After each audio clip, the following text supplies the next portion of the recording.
অপু বিশ্বাস তার বান্ধবী সুজেনা জাফরের সাথে ভালো সময় কাটাচ্ছেন বেশ অনেক দিন ধরে।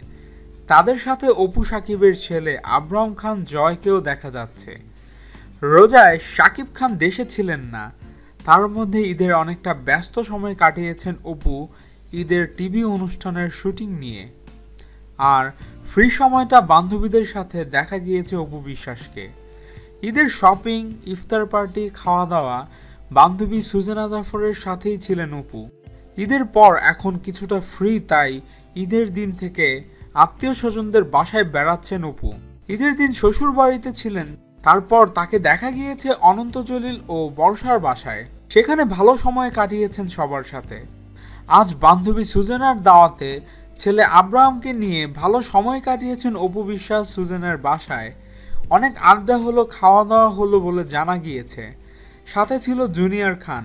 অপু বিশ্বাস জানালেন ভালো লাগলো ব্যস্ততার মাঝে একটু নিজেকে আর ছেলেকে টাইম দিতে পেরে।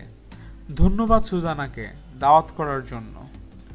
আমাদের ভিডিও ভালো লেগে থাকলে অবশ্যই চ্যানেল সাবস্ক্রাইব করতে ভুলবেন না এবং আপনাদের যে কোনো মতামত আমাদের কমেন্টস করে জানান। ধন্যবাদ।